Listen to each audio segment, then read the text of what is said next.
Halo guys, jadi hari ini itu aku lagi ngerjain analisa FE dan MN. Aku lagi magang di salah satu instansi di Bengkulu. Jadi ini ada pembimbing lapangan aku yang mengawasi aku dan mengajari aku di setiap tahapnya. Ini yang pertama aku tuangkan dulu sampelnya, kemudian diteteskan beberapa tetes sampai pH sampel itu asam. Nah, kemudian dihomogenkan. Setelah dihomogenkan baru kita cek pH dengan menggunakan kertas lakmus untuk mengecek pH-nya sudah memenuhi syarat asamnya apa belum. Ini asamnya itu berkisaran pH 4-5. Jika sudah baru dipindahkan ke setiap tabung reaksi sebanyak 10 mili.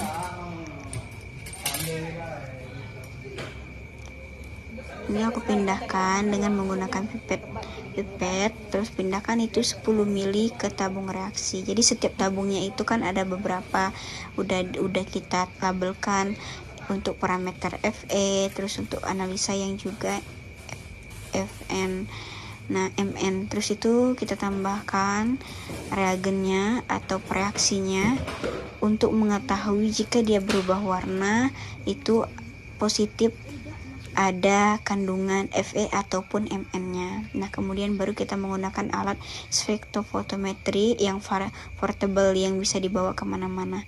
Jadi ini aku lagi nyatat untuk cari program yang sesuai dengan regen yang kita gunakan tadi pada sampel, karena dia itu akan berpengaruh, akan koneksi antara regen yang kita gunakan untuk pemilihan program di spektrofotometrinya.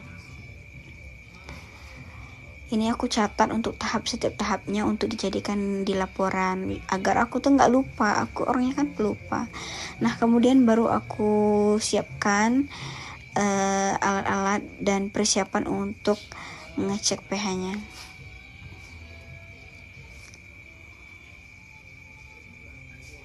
Jadi ini teman aku. Oke, hai guys, semangat. Harus semangat ya guys, harus semangat. Jadi aku ini lagi nungguin mbaknya untuk ngambilin, ada kerja gitu. Nah, jadi aku tungguin, ngambilin alat, aku lupa, ngambilin bahan regennya. Jadi mbaknya lagi ngambilin bahan regennya, kemudian baru pilih programnya. Mbaknya ngajarin aku nih cara untuk memilih program-programnya. Nah, oke.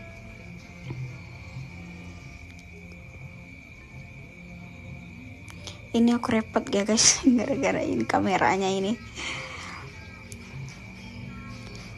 Ini teman aku bantu benerin biar kelihatan semua. Thank you teman aku, terima kasih. Ini kami masih nungguin mbaknya untuk karena ini tutup tabung reaksi kan sudah dimasukkan regen, nanti akan ditutup terus dihomogenkan, disiapkan dulu tutup tabung reaksinya. Terus baru mbak ini ngajarin aku untuk cara pilih program di spektrofotometri.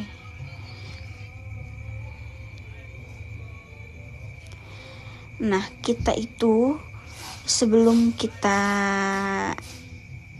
untuk dianalisa harus menggunakan sarung tangan, karena kan itu kan bahan kimia, jadi takutnya nanti itu terkontaminasi sama tangan kita, karena kan dia itu bisa bereaksi, bisa kayak gatal dan lain-lain, untuk menjaga keselamatan kita. Jadi mbaknya ini udah pakai sarung tangan, kemudian baru diajarkan nih caranya. Jadi teman-teman, ambil dulu bahan regen ke dalam ambil dulu bahan regennya, disiapkan dulu. Itu kan beberapa tabung. Nah, setiap tabung itu dimasukkan satu-satu. Nah, ini ada ketentuannya. Kalau seandainya yang FE itu 1 regen, yang ke MN itu ada 2 regen. Itu harus berurutan ya, yang 2 regen itu harus buffer dulu baru aku lupa ya namanya satu lagi. Pokoknya buffer dulu. Jadi jangan diganti karena akan berbeda hasilnya. Nah, jadi kami ini sambil ngobrol.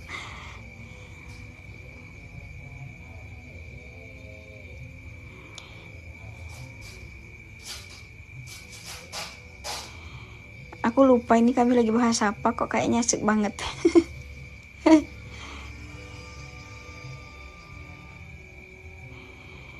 Oke, nah jadi Mbak ini jelasin. Ini dimasukin di setiap tabung. Dimasukin, Mbaknya ngajarin, contohin satu. Nah, masukin juga.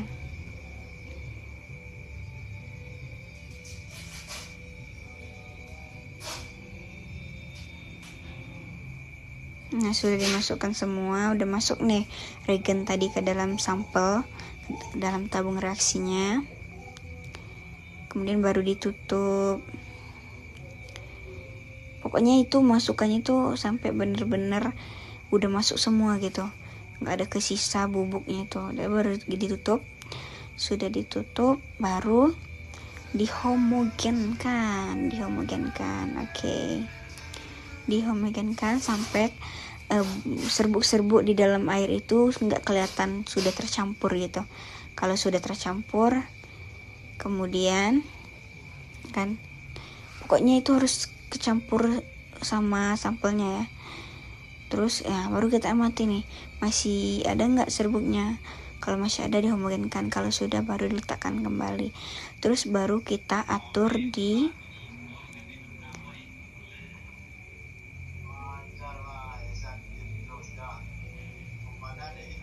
nah ini untuk parameter MN deh, karena yang pertama itu kayaknya ada larutan buffer, kemudian larutan sodium kalau nggak salah, sodium baru dimasukkan. Nah, kan tadi kan udah tuh yang pertama itu larutan buffer, terus itu kita masukkan, kita homogenkan sehingga tercampur. Nah, sudah itu baru kita letakkan kembali. Kalau sudah homogen, baru kita campurkan dengan regen sodium. Setelah itu baru dihomogenkan. Jadi kan ini untuk parameter MN, mangan, kandungan mangan. Nah, dihomogenkan. Baru kita amati masih ada enggak serbuk-serbuk bahan kimia tadi, regen tadi. Kalau masih ada, dihomogenkan kembali. Oke, sampai benar-benar homogen. Setelah itu baru kita atur di pemrogramannya, sesuaikan dengan bahan regen kita tadi ke alatnya, alat spektrofotometrinya. Nah, jadi ini aku coba ngerjain. Jadi itu di alat programmernya itu, alat spektrofotometrinya itu ada waktu. Kalau MN itu 3 menit. Jadi kita atur dulu situ, terus itu pakai timer di alatnya itu. Nanti kalau sudah 3 menit dia itu berbunyi. Nah, sambil kita nunggu 3 menit itu, kita ngerjain juga yang lain biar nggak terlalu lama. Nah, jadi aku ikutin tadi yang Mbak arahin, yang Mbak sudah ajarkan. Jadi kita masukkan dulu yang bahan regen, yang buffer. Udah itu aku tutup. Udah itu baru dihomogenkan sampai benar-benar sudah tercampur rata, nggak ada serbuk di dalamnya lagi. Ini aku kayak takut, masih grogi karena baru diajarin kan. Sudah aku amati bener-bener, pokoknya dihomogenkan sampai benar-benar tercampur. Setelah itu baru diletakkan kembali. Nah, sudah diletakkan kembali, baru kita masukkan lagi larutan sodium. ke tabung reaksi yang sama, karena kan ini ada 2 regen tadi. Ini aku nggak bisa secepat mbaknya karena aku baru gitu kan, baru belajar, jadi takut salah juga kan, harus hati-hati.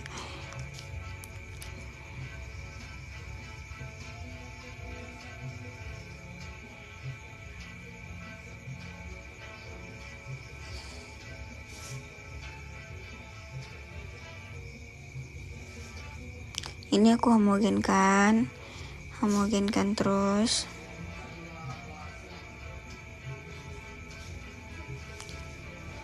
Baru tekan.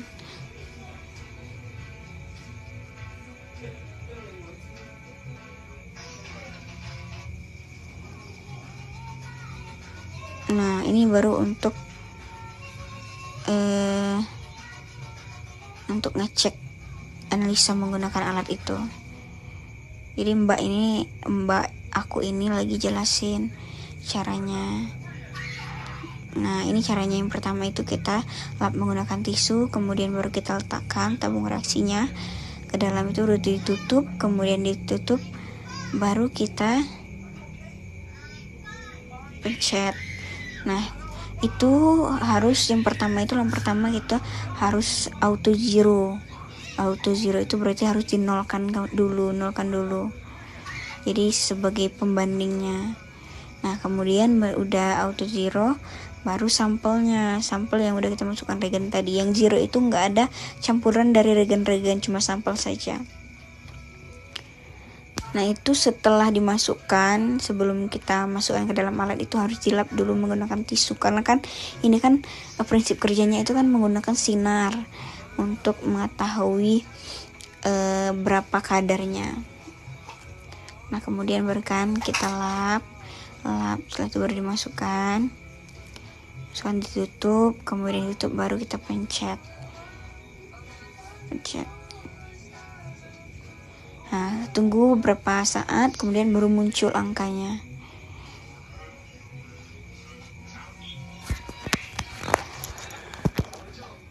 Oke, nah baru catat hasilnya.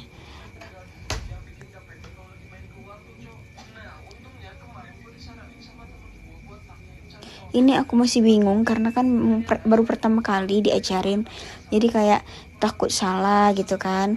Jadi aku memperhatikan apa yang Mbak sampaikan. Jadi kalau seandainya untuk kedepannya, kalau seandainya kita udah paham, udah enak kan kita ngerjainnya. Nah, setelah itu baru karena kan yang tadi itu sudah 3 menit kan, nah baru kita cek juga, kemudian pencet tombol oke. Nah, tunggu beberapa saat, kemudian baru muncul angkanya. Nah, ini ada beberapa angka yang nggak ketemu, nggak muncul karena mungkin batas pembacaan alat itu melebihi dari batas pembacaan alat. Jadi kadang-kadang itu adanya proses pengenceran untuk lebih kecilkan lagi sampelnya, karena mungkin kandungannya itu terlalu banyak, jadi nggak terbaca sama alatnya. Karena kan alat itu kan mempunyai keterbatasan untuk ngebaca kadarnya, ada maksimal. Kalau melebihi dari maksimal kadarnya itu, kadar batasan alatnya itu nggak bisa kebaca, jadi harus pengenceran. Nah, jadi tahapnya itu sama. Sebelum kita cek kan ke dalam spektrometrinya, kita lap dulu dengan tisu.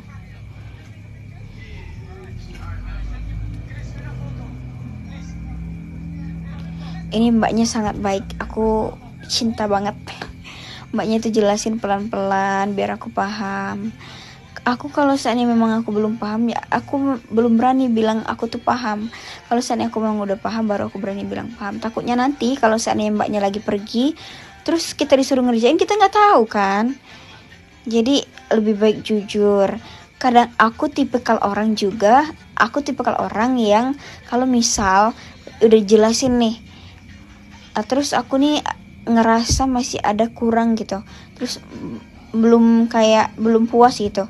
Nah, jadi aku bilang dulu, Mbak, yang aku tangkap dari Mbak jelasin ini kayak gini bukan, Mbak. Takutnya nanti persepsi Mbak sama aku beda beda nangkap gitu kan. Kita kan sering tuh kalau seandainya kita itu teman kita ngejelasin terus kita tuh beda nangkap pengertian yang kita tangkap tuh beda sama pikiran dia gitu.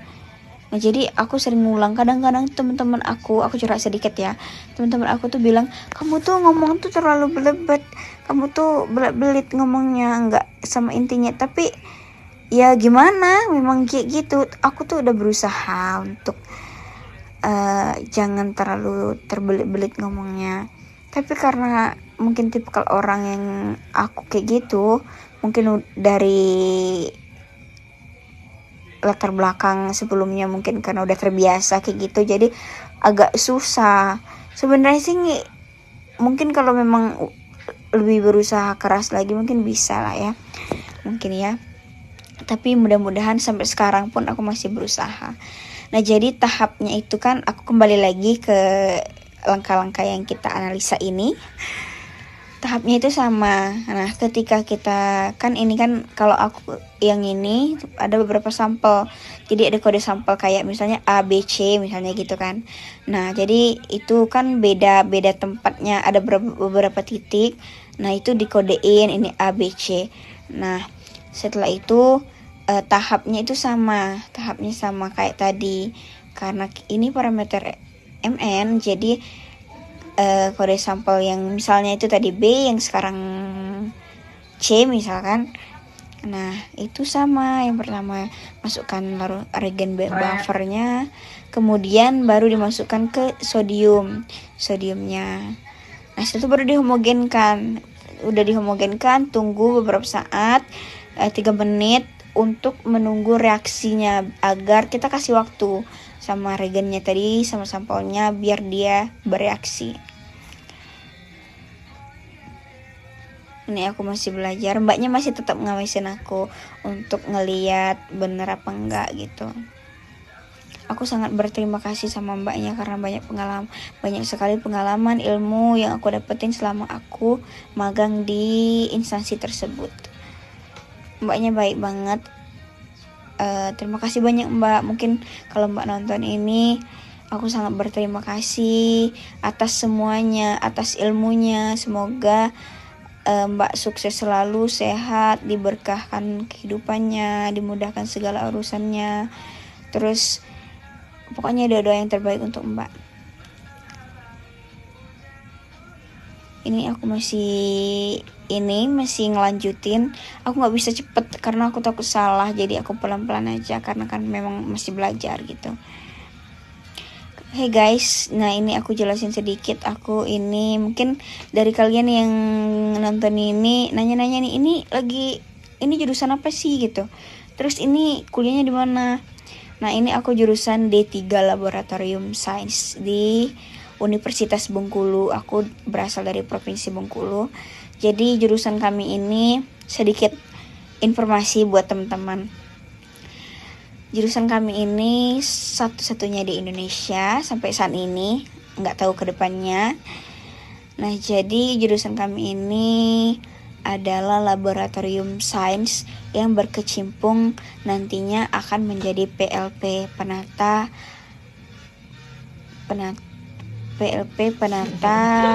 Laboratorium Pendidikan. Pokoknya itu kerjanya di laboratorium pendidikan kayak sekolah. Misalnya kan kalau teman-teman yang masih SMA itu biasanya SMA SMP itu udah ada sih laboratorium sekolahnya. Nah, jadi kami itu kerja di laboratorium sekolahnya. Kayak kami itu nggak ngajar, tapi kami kerja di laboratorium sekolahnya. Nah jadi kami itu hampir sama kayak BK. BK itu kan nggak ngajar, itu kayak misalnya pokoknya lebih ke pendekatan diri dengan siswa-siswinya. Nah kalau kami itu di bagian laboratoriumnya, karena kan sebagai laboran lah gitu, sebagai laboran. Kayaknya sekarang itu udah ada semua deh, dari SMP, SMA, apalagi kuliah, itu jurusan penting, sangat penting itu. Jadi mungkin nanti semoga aja itu prospek kerjanya bagus. Ini buat teman-teman yang suka di bidang laboratorium, suka bidang sains, suka nih kayak misalnya oh ini alat ini, terus bahan-bahan ini, pokoknya suka sama pelajaran kimia, fisika, biologi, masuk ke dalam lah ini. Masuk pilih jurusan ini guys. Karena ini laboratorium sains. Nah, jadi aku dulu karena kurangnya pengetahuan terus kurangnya informasi pada saat aku mau daftar kuliah, aku dulu mikirnya ini laboratorium medis karena kan tadi nggak tahu terus kurangnya informasi karena dulu memang nggak ada di Google pun di googling laboratorium jurusan laboratorium sains itu nggak muncul yang laboratorium untuk pendidikan sekolah sains. Munculnya dulu di pada tahun aku daftar itu munculnya laboratorium sains adalah jurusan apa, itu munculnya ini laboratorium medis. Aku pikir dulu laboratorium medis ini sama sains ini sama. Setelah aku masuk terus itu udah belajar, sekarang udah masuk semester 6, ternyata berbeda sekali. Tapi alhamdulillah sekarang aku sangat bersyukur. Mungkin ini udah jalan dikasih Allah gitu kan. Alhamdulillah sih, mungkin ada sesuatu hal yang indah ke depannya. Doain aku ya guys. Semoga sukses, amin. Kalian juga semoga sukses, sehat terus. Apa yang diharapkan semoga tercapai, dipermudahkan, amin. Nah, jadi aku masih kembali lagi ke topik. Ini aku masih bantuin mbaknya. Kalian jangan bosan-bosan untuk dengerin aku. Ini teman aku lagi memperhatikan mbaknya juga karena kan kami seangkatan, terus satu tempat magang. Jadi kami sambil sama-sama belajar. Oh, ternyata menganalisa untuk mengetahui kadar Fe dan Mn itu di dalam air itu seperti itu gitu. Sejauh ini aku sangat bersyukur karena ternyata sains itu menarik loh. Menarik sekali menurut aku ya. Menarik, kayak sesuatu hal yang sebenarnya nggak penting, selama ini kita anggap nggak penting, ternyata sepenting itu. Ya begitulah teman-teman. Jadi aku rekomendasikan sekali untuk kalian yang suka di bidang laboratorium sains. Ini laboratorium sains ya guys, jadi tolong digarisbawahi, bukan laboratorium medis. Karena kalau seandainya kita kurangnya informasi itu kadang-kadang salah ngambil jurusan. Gitulah ya. Maaf ya mungkin ada agak berisik. Terus ini aku masih nyatat hasil-hasil dari analisa. Pokoknya itu alurnya sama sampai benar-benar sudah semua kita uji, sudah semua kita analisa.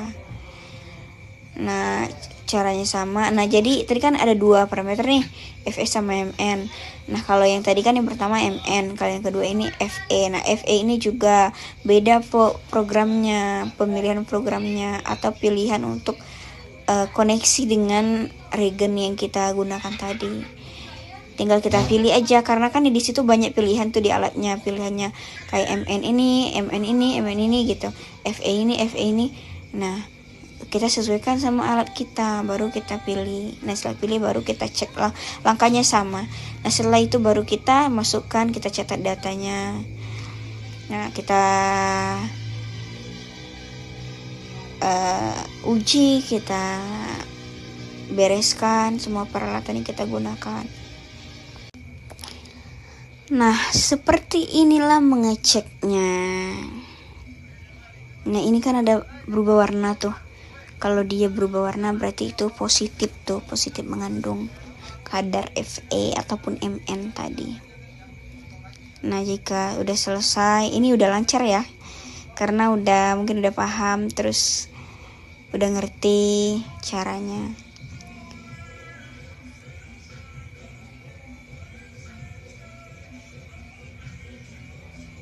Pokoknya kira-kira seperti itulah. Semoga, aku berharap ini semoga bermanfaat untuk kalian semua. Jadi ini kadar Fe dan Mn ini bisa dianalisa di air-air apa aja, misalnya kayak air sumur, terus itu air sungai, air danau, air limbah, terus air pokoknya air apa aja bisa dicek, karena kalau seandainya kita mau melihat kandungan Fe dan Mn-nya. Nah ini aku masih analisa terus, jadi kalian seperti inilah, kurang lebihnya seperti inilah. Dicek, analisa, terus lihat hasilnya, cek, analisa, dianalisa menggunakan alat itu, terus dicatat lagi. Mbaknya masih tetap ngawasin aku sampai akhir. Alhamdulillah dia masih, aku kan takut kan kalau seandainya nggak tahu nanti dia nggak ada, bingung mau gimana gitu. Mbaknya alhamdulillah tetap stay, terus aku sangat terima kasih banyak Mbak, terima kasih ya Allah, terima kasih. Lebay ya. Oke, pokoknya ini alurnya seperti inilah ya. Ini sama, langkah kerjanya itu sama pas bagian ininya.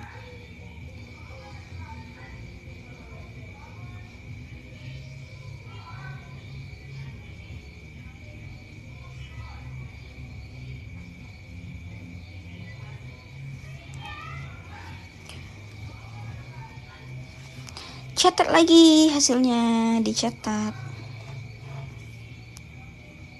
Atau baru kita cek yang lain, auto zero. Oke, tunggu sebentar. Itu sudah muncul angkanya 00. Oke, sudah muncul, baru kita letakkan, baru kita uji analisa yang lain. Ini kayaknya yang terakhir deh. Yang terakhir, baru pencet tombolnya, terus kita tunggu beberapa saat, kemudian baru muncul nilainya, baru catat kembali. Catat. Oke, ini ada absorbansi sama konsentrasi yang ada, terus baru kita lap lagi. Oke. Ini kan tinggi karena kandungannya lumayan tinggi. Ini berwarna, semakin pekat warnanya semakin tinggi warna ininya, kandungannya. Ini mbaknya lagi jelasin sama aku.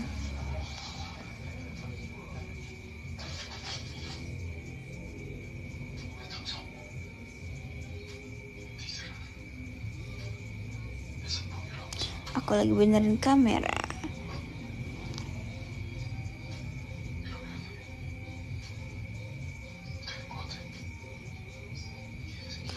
Nah ini untuk perhitungan.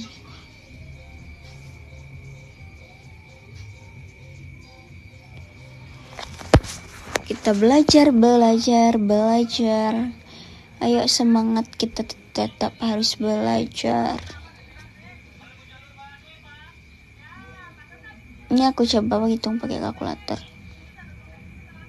Jika sudah dapat baru dicatat. Thank you guys, ini sudah selesai. Tinggal kita itu buang limbahnya sesuai dengan kelompoknya, kayak logam itu logam gitu, limbah logam. Kemudian baru dicuci dengan menggunakan sabun. Setelah menggunakan sabun baru dibilas dengan menggunakan Aquades. Sudah mendapatkan hasilnya, terima kasih, love you, ikutin terus.